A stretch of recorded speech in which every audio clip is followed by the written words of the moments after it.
Donc vous êtes Agnès Ricard, présidente de la Société française de la médecine d'urgence. Merci de nous prendre ces quelques minutes après cette table ronde. Je vais vous faire réagir sur un de vos propos. Je comprends dans le propos et l'énergie que vous avez mis dans cette table ronde que vous croyez beaucoup à cette nouvelle organisation et que vous faites confiance finalement à tous ces partenaires qui, dans l'ancienne urgence préhospitalière, finalement n'ont pas donné que des bons résultats. Qu'est-ce qui vous fait croire que l'on va réussir demain cette nouvelle urgence pour être au rendez-vous, notamment du patient, comme vous l'avez dit? Alors moi je crois beaucoup à ce partenariat parce que on a un objectif commun, c'est l'intérêt centré sur l'intérêt du patient et sur faire évoluer le système qui est un système gagnant-gagnant. C'est-à-dire qu'en tant que présidente de la Société française de médecine d'urgence, notre rôle c'est de promouvoir la formation et la qualité des soins. Et dans cette réforme, beaucoup de choses sont centrées sur la qualité de la réponse apportée à la prise en charge des patients.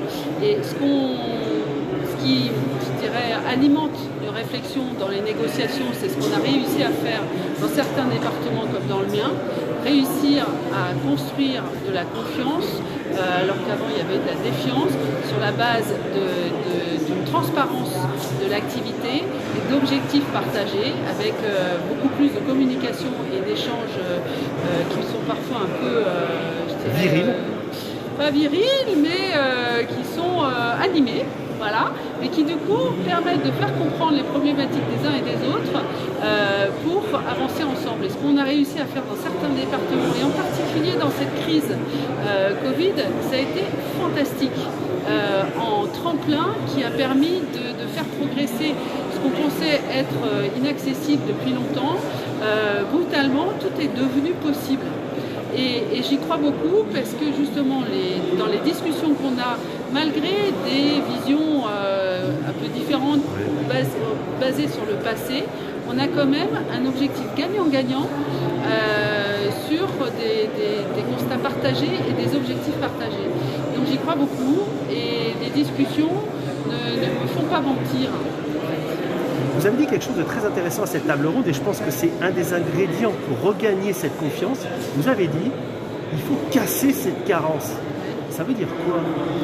Alors, moi je milite pour casser ce principe de la carence qui est le prescripteur qui est payeur, mais payeur sur celui qui reçoit l'argent, qui définit au final ce qu'il doit recevoir comme argent. C'est quand même juste un petit peu ubuesque. Je considère qu'on n'a pas de temps médical à perdre à examiner chaque dossier pour savoir si c'est une carence a posteriori ou a priori, et que c'est ce principe de la carence qui a été la source majeure de conflits dans beaucoup de territoires. Et cet échange sur les carences est souvent lié à une mauvaise définition des missions des uns et des autres. Or, les SAMU, ils ont très envie de travailler avec des acteurs de la santé, parce qu'on parle le même discours, on dépend du même ministère, et on a les mêmes objectifs, qualité et de partenariat. Et donc, si on avait une meilleure définition de la mission qui est le transport sanitaire urgent, mais ce qu'on a dit, c'est que c'est pas un transport.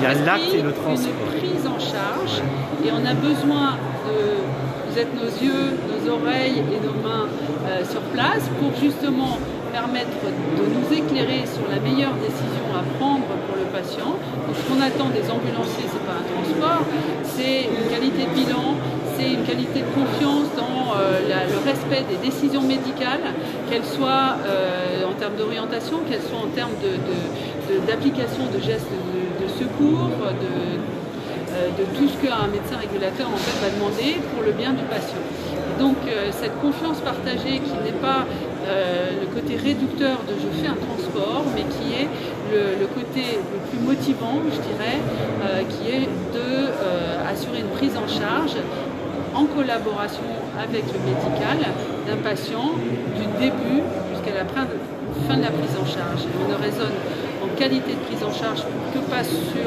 une partie. On argumente souvent sur le délai, il n'y a pas que le délai, il y a l'ensemble de la prise en charge, avec notamment la bonne orientation du patient dans la bonne filière de soins qui n'est pas forcément l'hôpital le plus proche. On est dans nos entreprises de transport et c'est vrai que localement, la mise en œuvre de cette nouvelle urgence préhospitalière, c'est pas toujours facile. Les discussions avec les acteurs locaux vont démarrer début d'année 2021. Si vous aviez un conseil à nous donner, à nous, Agnès, en tant qu'entrepreneur du transport, vous diriez quoi pour réussir tout ça? Un conseil. Arrêtez de regarder le passé et regardez l'avenir. Merci beaucoup à vous. Super, merci. Super.